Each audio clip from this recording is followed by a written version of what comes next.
Hello friends, welcome back to another lecture on statics IQ. Statics IQ में आप सभी का स्वागत है। साथ ही हम स्वागत करते हैं आप सभी का अंतिम पड़ाव सीरीज। जी हाँ, अंतिम पड़ाव सीरीज में आपका स्वागत है। इस सीरीज में हम बात करते हैं एसएससी सीजीएल की जो मेंस एग्जाम होने वाली है। साथ ही इसके साथ जो 9 मार्च से एसएससी सीएचएसएल 10+2 के एग्जाम होने वाली है और एमटीएस के एग्जाम जो 2023 में होने वाले हैं, उन सभी को ध्यान में रखते हुए आप सभी के लिए दोस्तों अंतिम पड़ाव सीरीज लॉन्च की गई है। उसमें हम बात करते हैं स्टैटिक जीके और जी हाँ, और स्टैटिक जीके की जो 30 प्लस महत्वपूर्ण आपको टॉपिक बताए गए हैं जो सिलेबस के अंदर, उसमें से दोस्तों हम बैक टू बैक यहाँ पे हर एक टॉपिक की क्लास करने वाले हैं। तो आज के इस सेशन में बात करने वाले हैं कैबिनेट मंत्री 2023। जी हाँ, जो कैबिनेट मंत्री हैं जो भारत में, वह उन सभी के बारे में हम विस्तार पूर्वक चर्चा करने वाले हैं। साथ ही हम पढ़ने वाले हैं प्रेसिडेंट, जी हाँ, राष्ट्रपति के बारे में पढ़ने वाले हैं और साथ ही हम प्रधानमंत्री और यहाँ पे जो उपराष्ट्रपति होता है उनके बारे में पढ़ने वाले हैं। इस प्रकार जो कैबिनेट मंत्री हैं भारत में, जो कि मोदी सरकार के मोदी 2.0 के अंदर, उसके समस्त कैबिनेट मंत्रियों के बारे में हम यहाँ पे विस्तार पूर्वक चर्चा करने वाले हैं।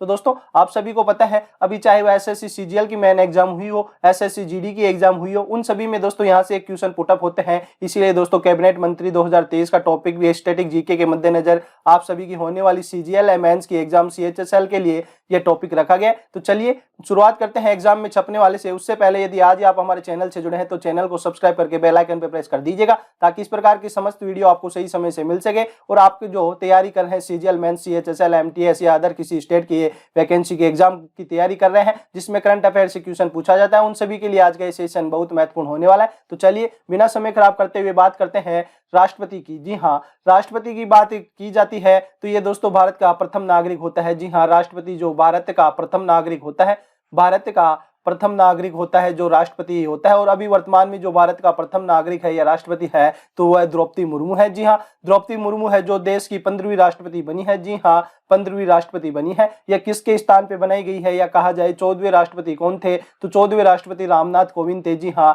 रामनाथ कोविंद के स्थान पर द्रौपदी मुर्मू को 15वीं यहाँ पे राष्ट्रपति चुना गया है। साथ ही बात करें कि जो श्रीमती द्रौपदी मुर्मू है, राष्ट्रपति पद पर आसीन होने वाली पहली जनजातीय महिला है। जी हाँ, राष्ट्रपति बनने वाली पहली आदिवासी महिला है। तो माफ कीजिएगा, जो बात करते हैं द्रौपदी मुर्मू पे, तो द्रौपदी मुर्मू जो है पहली आदिवासी महिला राष्ट्रपति है। जी हाँ, पहली आदिवासी महिला राष्ट्रपति है, आदिवासी महिला राष्ट्रपति है। इससे पहले बात करते हैं कि भारत की पहली महिला राष्ट्रपति कौन सी है, तो भारत की पहली महिला राष्ट्रपति है जो दोस्तों प्रतिभा पाटिल है। जी हाँ, प्रतिभा पाटिल है जो कि भारत की पहली महिला, जी हाँ, फर्स्ट वुमेन प्रेसिडेंट बनी है जो प्रतिभा पाटिल थी। और क्वेश्चन इस प्रकार पूछा जाता है कि पहली आदिवासी महिला राष्ट्रपति कौन है, तो दोस्तों उसका आंसर होना चाहिए द्रौपदी मुर्मू। द्रौपदी मुर्मू की बात करते हैं तो 64 वर्षीय द्रौपदी मुर्मू देश की सबसे कम उम्र की राष्ट्रपति बनी है। जी हाँ, अब तक जितने भी 15 राष्ट्रपति बन चुके हैं उनमें सबसे कम उम्र की राष्ट्रपति द्रौपदी मुर्मू बनी है। यह फैक्ट भी आपको पता होना चाहिए, यहाँ से क्वेश्चन पुटअप हो सकते हैं। वह भारत की पहली राष्ट्रपति होगी जिनका जन्म स्वतंत्रता के बाद हुआ है। जी हाँ, जिनका जन्म स्वतंत्रता के बाद हुआ है वह पहली राष्ट्रपति होगी। साथ ही दोस्तों बात करते हैं कि भारत के ऐसे कौन से प्रधानमंत्री हैं जिनका जन्म स्वतंत्रता के बाद हुआ है, तो दोस्तों जो भी वर्तमान में भारत के जो प्रधानमंत्री है नरेंद्र मोदी। जी हाँ, नरेंद्र मोदी नमो है जो स्वतंत्रता के बाद जन्मे भारत के पहले प्रधानमंत्री हैं। और साथ ही बात करते हैं जो अभी वर्तमान में राष्ट्रपति द्रौपदी मुर्मू है, इनका जन्म भी स्वतंत्रता के बाद हुआ था। अब बात करते हैं कि जो द्रौपदी मुर्मू है, 18 मई 2015 को श्रीमती मुर्मू झारखंड के राज्यपाल के पद के रूप में यहाँ पे शपथ ली थी। तो दोस्तों द्रौपदी मुर्मू है जो झारखंड की राज्यपाल भी रह चुकी है। और इनका जन्म दोस्तों उड़ीसा के मयूरभंज में हुआ था। यह भी फैक्ट आपको पता होना चाहिए, उड़ीसा के मयूरभंज। जी हाँ, उड़ीसा के मयूरभंज में इनका जन्म होता है, तो ये उड़ीसा राज्य से संबंधित है। और बात करते हैं झारखंड की, दोस्तों पहली महिला राज्यपाल भी रह चुकी है। तो दोस्तों राष्ट्रपति से संबंधित ये तमाम फैक्ट आपको पता होना चाहिए, यहाँ से आपके एग्जाम में क्वेश्चन पुटअप हो सकते हैं। चलिएगा आगे बढ़ते हैं और बात करते हैं उपराष्ट्रपति। जी हाँ, उपराष्ट्रपति के ऊपर बात करते हैं तो भारत के अभी जो वर्तमान उपराष्ट्रपति है श्री जगदीप धनखड़। जी हाँ, श्री जगदीप धनखड़ है जो कि भारत के 14वें उपराष्ट्रपति बने हैं। तो दोस्तों एक इनके स्थान पे बनाए गए हैं। तो दोस्तों इनसे पहले जो उपराष्ट्रपति थे वह थे एम वेंकैया नायडू। जी हाँ, एम वेंकैया नायडू थे जो इनसे पहले यहाँ उपराष्ट्रपति थे। वो साथ ही दोस्तों क्वेश्चन इस प्रकार पुटअप कर सकती है एग्जामिनर कि यहाँ से कि जो जगदीप धनखड़ उपराष्ट्रपति बने हैं वह किनके स्थान पे बनाए गए हैं। तो दोस्तों हम बात करते हैं एम वेंकैया नायडू। एम वेंकैया नायडू के स्थान पर दोस्तों जगदीप धनखड़ को भारत का 14वां राष्ट्रपति बनाया गया है। साथ ही हम बात करते हैं जगदीप धनखड़ से, तो श्री जगदीप धनखड़ 1989 में झुंझुनू संसदीय क्षेत्र से भारत की संसद के लिए चुने गए थे। तो दोस्तों झुंझुनू है जो राजस्थान में है, जी हाँ, यह भी आपको पता होना चाहिए कि जो वर्तमान में उपराष्ट्रपति है जगदीप धनखड़ वह भी राजस्थान से संबंधित है। और साथ ही बात करते हैं जो लोकसभा अध्यक्ष, जी हाँ, लोकसभा जो वर्तमान में अध्यक्ष है, लोकसभा अध्यक्ष की बात करते हैं तो लोकसभा अध्यक्ष आप सभी को पता है ओम बिरला है, जी हाँ, ओम बिरला है, जो कि यह भी राजस्थान से संबंधित है, जी हाँ, राजस्थान से संबंधित है। और ये राजस्थान की कोटा बूंदी, जी हाँ, कोटा बूंदी लोकसभा क्षेत्र से यहाँ पे यह सांसद भी है। तो यह आपको पता होना चाहिए। वर्तमान में जो लोकसभा अध्यक्ष की बात की जाए या राज्यसभा का जो सभापति होता है उपराष्ट्रपति, वह भी दोनों राजस्थान से है। ओम बिरला कोटा बूंदी से है, जगदीप धनखड़ है जो कि झुंझुनू से संबंधित है, यह भी आपको पता होना चाहिए। जुलाई 2019 में श्री धनखड़ को पश्चिम बंगाल के राज्यपाल के रूप में नियुक्त किया गया था। तो दोस्तों यह उपराष्ट्रपति बनने से पहले पश्चिम बंगाल के राज्यपाल थे। यह समस्त फैक्ट उपराष्ट्रपति से भी आपको यह पता होना चाहिए। आगे बढ़ते हैं और बात करते हैं प्रधानमंत्री, जी हाँ, भारत के प्रधानमंत्री हैं जो श्री नरेंद्र मोदी है। इनके पास कौन कौन से मंत्रालय हैं उनके ऊपर बात करते हैं। तो दोस्तों सबसे पहले बात करते हैं कार्मिक जन शिकायत एवं पेंशन मंत्रालय है जो भारत के प्रधानमंत्री नरेंद्र मोदी के पास है। दूसरा मंत्रालय है परमाणु ऊर्जा विभाग है जो भी दोस्तों नरेंद्र मोदी के पास है। अंतरिक्ष विभाग भी जो मंत्रालय है वह प्रधानमंत्री नरेंद्र मोदी के पास है। अब बात करते हैं सभी प्रमुख नीतिगत मामले एवं वे सभी विभाग जो किसी अन्य मंत्री को आवंटित न किया गया हो, वे समस्त जो मंत्रालय होते हैं जो किसी मंत्री को जो आवंटित न किया गया हो, उन सभी के जो मंत्री होते हैं वह प्रधानमंत्री होते हैं। तो दोस्तों इस प्रकार से यहाँ पे बताया गया है कि जो नरेंद्र मोदी के पास है कार्मिक जन शिकायत एवं पेंशन मंत्रालय है। साथ ही हम बात करते हैं परमाणु ऊर्जा विभाग भी नरेंद्र मोदी के पास है। अंतरिक्ष विभाग की बात करते हैं तो अंतरिक्ष विभाग भी नरेंद्र मोदी के पास है। और ऐसे तमाम सभी मंत्रालय जो किसी मंत्री को आवंटित नहीं किए गए हो, उन सभी के जो मंत्रालय के मंत्री हैं वह नरेंद्र मोदी ही है। तो चलिए आगे बढ़ते हैं और अब बात करते हैं कैबिनेट मंत्रालय के ऊपर। तो कैबिनेट मंत्रालय में हम सबसे पहले बात करते हैं अमित शाह है, जी हाँ,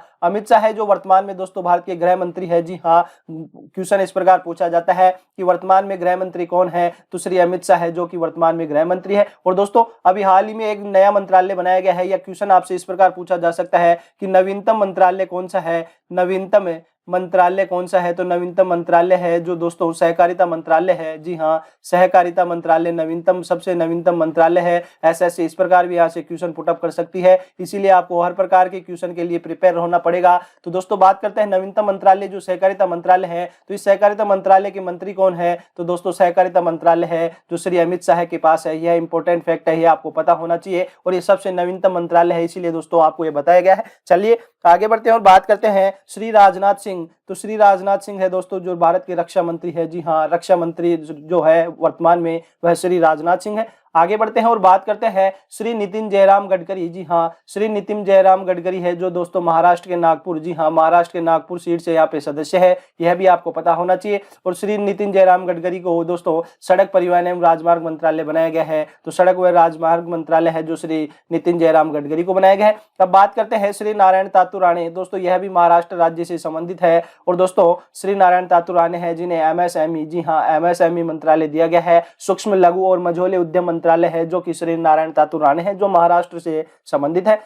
आगे बढ़ते हैं और बात करते हैं श्रीमती निर्मला सीतारमण। तो दोस्तों श्रीमती निर्मला सीतारमण है जो भारत की वित्त मंत्री एवं कारपोरेट कार्य मंत्रालय है। तो दोस्तों भारत की वर्तमान में वित्त मंत्री है जो श्रीमती निर्मला सीतारमण है। साथ ही हम बात करते हैं कि यह भारत की, साथ ही इनसे दोस्तों क्वेश्चन इस प्रकार पूछा जा सकता है कि बजट पेश करने वाली पहली महिला कौन थी, तो बजट पेश करने वाली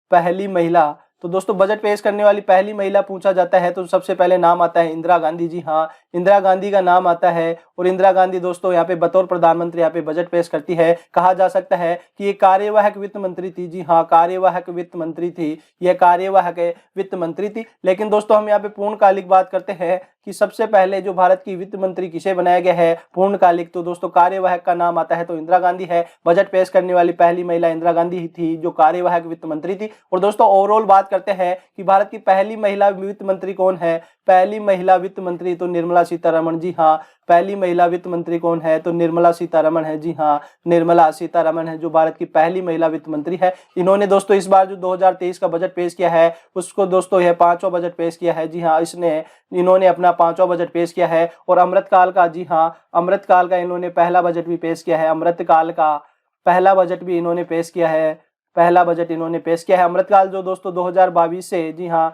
2022 से 2023 से 2047 तक का जो समय होने वाला है 25 वर्ष का, वह अमृतकाल कहा गया है। तो यह भी आपको पता होना चाहिए। जी हाँ, अमृतकाल है जो कि 2023 से 2047 तक मनाया जाने वाला है। इसका पहला बजट है जो निर्मला सीतारमण के द्वारा पेश किया गया है। तमाम इस प्रकार के तमाम फैक्ट आपको पता होना चाहिए। आगे आने वाली एग्जाम में यहाँ से क्वेश्चन पुटअप हो सकते हैं। अब बात करते हैं श्री नरेंद्र सिंह तोमर। जी हाँ, श्री नरेंद्र सिंह तोमर है जो कि कृषि और किसान कल्याण मंत्रालय इनके पास है। तो भारत के वर्तमान में जो कृषि मंत्री है वह श्री नरेंद्र सिंह तोमर है। आगे बढ़ते हैं और बात करते हैं डॉक्टर वीरेंद्र कुमार। जी हाँ, डॉक्टर वीरेंद्र कुमार है जो सामाजिक न्याय एवं अधिकारिता मंत्री है। जी हाँ, सामाजिक न्याय एवं अधिकारिता मंत्रालय वर्तमान में डॉक्टर वीरेंद्र कुमार के पास है। आगे बढ़ते हैं और बात करते हैं डॉक्टर एस सुब्रमण्यम जयशंकर। जी हाँ, एस जयशंकर, सुब्रमण्यम जयशंकर है जो भारत के विदेश मंत्री है। जी हाँ, विदेश मंत्रालय अभी जो किसके पास है, तो सुब्रमण्यम जयशंकर के पास है। तो दोस्तों भारत के विदेश मंत्री एस जयशंकर है। आगे बढ़ते हैं और बात करते हैं श्री अनुराग सिंह ठाकुर। जी हाँ, श्री अनुराग सिंह ठाकुर है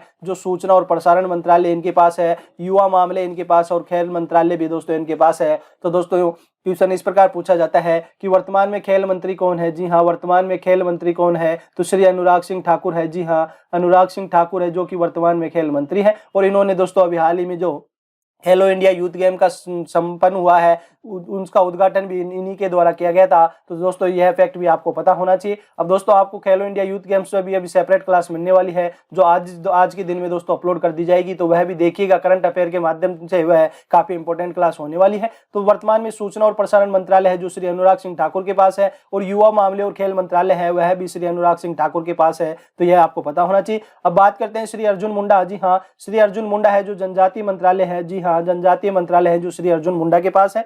आगे बढ़ते हैं और बात करते हैं स्मृति जुबिन ईरानी। जी हाँ, स्मृति जुबिन ईरानी है जो महिला और बाल विकास मंत्रालय। जी हाँ महिला और बाल विकास मंत्रालय है जो स्मृति जुबिन ईरानी के पास है। और साथ ही बात करते हैं माइनॉरिटी अफेयर्स। जी हाँ, जो अल्पसंख्यक समुदाय के लिए जो विकास के लिए जो मंत्रालय बनाया गया था माइनॉरिटी अफेयर्स, वह श्रीमती स्मृति जुबिन ईरानी के पास है। अब बात करते हैं मनसुख मंडाविया। मनसुख मंडाविया को दोस्तों जिनके पास स्वास्थ्य और परिवार कल्याण मंत्रालय है। जी हाँ, भारत के वर्तमान में स्वास्थ्य मंत्री कौन है, तो मनसुख मंडाविया वर्तमान के स्वास्थ्य मंत्री है। इसी के साथ इनको एक अन्य मंत्रालय भी यहाँ पे दिया गया है, रासायनिक उर्वरक मंत्रालय है, यह भी मनसुख मंडाविया के पास है। आगे बढ़ते हैं और बात करते हैं श्री अश्विनी वैष्णव। श्री अश्विनी वैष्णव के पास दोस्तों रेल मंत्रालय है। जी हाँ, वर्तमान में भारत के रेल मंत्री श्री अश्विनी वैष्णव है। साथ ही इनको संचार मंत्रालय, सूचना एवं इलेक्ट्रॉनिक्स एंड प्रौद्योगिकी मंत्रालय दिया गया है, यह भी श्री अश्विनी वैष्णव को प्रदान किया गया है। अब बात करते हैं श्री पीयूष गोयल। जी हाँ, श्री पीयूष गोयल के पास अभी वर्तमान में कपड़ा मंत्रालय है, वाणिज्य और उद्योग मंत्रालय है, उपभोक्ता मामले, खाद्य एवं सार्वजनिक वितरण मंत्रालय है। तो सर्वाधिक मंत्रालय दोस्तों अभी इन्हीं के पास है कैबिनेट मंत्रियों के अंदर। आगे बढ़ते हैं और बात करते हैं श्री जी किशन रेड्डी। श्री जी किशन रेड्डी के पास संस्कृति मंत्रालय है, पर्यावरण मंत्रालय है। तो वर्तमान में भारत के पर्यावरण मंत्री है वह श्री जी किशन रेड्डी है। आगे बढ़ते हैं और बात करते हैं श्री प्रहलाद जोशी। प्रहलाद जोशी के पास संसदीय मामलों के मंत्री है। तो दोस्तों संसदीय मंत्री है जो कि श्री प्रहलाद जोशी है। इनके अलावा इनके पास कोयला मंत्रालय है, खान मंत्रालय इनके पास है। इनके पास भी दोस्तों 3 मंत्रालय आवंटित किए गए हैं। आगे बढ़ते हैं और बात करते हैं श्री ज्योतिरादित्य एम सिंधिया। जी हाँ, ज्योतिरादित्य एम सिंधिया है जो कि नागरिक उड्डयन मंत्रालय है। जी हाँ, नागरिक उड्डयन मंत्रालय इन्हीं के पास है। मिनिस्ट्री ऑफ स्टील भी इन्हीं के पास है। और दोस्तों ये मध्य प्रदेश संबंधित है। जी हाँ, मध्य प्रदेश राज्य से संबंधित है, यह भी आपको पता होना चाहिए। आगे बढ़ते हैं और बात करते हैं श्री गिरिराज सिंह। श्री गिरिराज सिंह के पास ग्रामीण विकास मंत्रालय है। जी हाँ, ग्रामीण विकास मंत्री श्री गिरिराज सिंह है। पर इसी के साथ पंचायती राज मंत्रालय है, वह भी श्री गिरिराज सिंह के पास है। तो यह भी आपको पता होना चाहिए। अब आगे बढ़ते हैं और बात करते हैं श्री गजेंद्र सिंह शेखावत। जी हाँ, श्री गजेंद्र सिंह शेखावत है जिनको जल शक्ति मंत्रालय बनाया गया है। और दोस्तों यह भी जो जल शक्ति मंत्रालय है, भारत के पहले जल शक्ति मंत्रालय इन्हें ही बनाया गया है। जी हाँ, भारत के पहले जल शक्ति मंत्री कौन बने हैं, तो पहले जल शक्ति मंत्री हैं जो कि गजेंद्र सिंह शेखावत को ही बनाया गया है। जी हाँ, गजेंद्र सिंह शेखावत को ही भारत के पहला जल शक्ति मंत्रालय बनाया गया है। आगे बढ़ते हैं और बात करते हैं भारत के कानून और न्याय मंत्रालय। जी हाँ, वर्तमान में जो भारत के कानून मंत्री है, जो न्याय मंत्री, उसे किन्हें बनाया गया है, तो जो किरेन रिजिजू है। जी हाँ, किरेन रिजिजू जो कि भारत के अभी इससे पहले दोस्तों खेल मंत्री थे, अब इनको बदलकर जो मंत्रालय बदलकर कानून और न्याय मंत्रालय दिया गया है। तो वर्तमान में कानून मंत्री किरेन रिजिजू है। आगे बढ़ते हैं और बात करते हैं श्री राजकुमार सिंह। जी हाँ, श्री राजकुमार सिंह के ऊपर बात करते हैं तो इन्हें भारत के वर्तमान में विद्युत मंत्रालय बनाया गया है। जी हाँ, विद्युत मंत्रालय के मंत्री बनाया गया है। तो वर्तमान में जो विद्युत मंत्री है उनका नाम राजकुमार सिंह है और इन्हें दोस्तों नवीन और नवीकरणीय ऊर्जा मंत्रालय है जो कि श्री राजकुमार सिंह को दिया गया है। जी हाँ, नवीन और नवीकरणीय ऊर्जा मंत्रालय है जो श्री राजकुमार सिंह को दिया गया है। आगे बढ़ते हैं और बात करते हैं जो हरदीप सिंह पुरी है। जी हाँ, हरदीप सिंह पुरी को वर्तमान में पेट्रोलियम एवं प्राकृतिक गैस मंत्रालय का मंत्री बनाया गया है। तो वर्तमान में जो पेट्रोलियम मंत्री कौन है, तो हरदीप सिंह पुरी है और प्राकृतिक गैस मंत्रालय के मंत्री भी हरदीप सिंह पुरी है। इसी के साथ हरदीप सिंह पुरी को आवास एवं शहरी मामलों के मंत्रालय का मंत्री भी बनाया गया है। तो दोस्तों वर्तमान में आवास व शहरी मंत्री कौन है, तो श्री हरदीप सिंह पुरी है जो कि वर्तमान में आवास व शहरी मंत्रालय के मंत्री बनाया गया है। अब बात करते हैं श्री भूपेंद्र यादव। जी हाँ, श्री भूपेंद्र यादव के ऊपर बात करते हैं तो मंत्रालय या वन और जलवायु परिवर्तन मंत्रालय का मंत्री बनाया गया है वह भूपेंद्र सिंह यादव है। तो वर्तमान में वन मंत्री है जो कि भूपेंद्र सिंह यादव है और साथ ही श्रम और रोजगार मंत्रालय, जी हाँ, श्रम और रोजगार मंत्रालय के मंत्री हैं, उसे भी भूपेंद्र सिंह यादव को बनाया गया है। तो दोस्तों आज की क्लास में हमने देखा कि जो भारत के वर्तमान में जो कैबिनेट मंत्री है, जी हाँ, वर्तमान के सभी कैबिनेट मंत्रियों के मंत्रालय के बारे में हमने चर्चा की है। तो आज का सेशन आपको अच्छा लगा है तो लाइक कीजिएगा, शेयर कीजिएगा और हाँ, यदि आज आप हमारे सेशन से जुड़े हैं तो हमारे चैनल को सब्सक्राइब करके बेल आइकन पर प्रेस कर दीजिएगा ताकि इस प्रकार के समस्त वीडियो आपको सही समय से मिल सके। तो चलिए दोस्तों, अब समय हो चुका आप सबसे विदा लेने का। मिलते हैं इसी प्रकार के एक और शानदार सेशन के साथ। जय हिंद, जय भारत।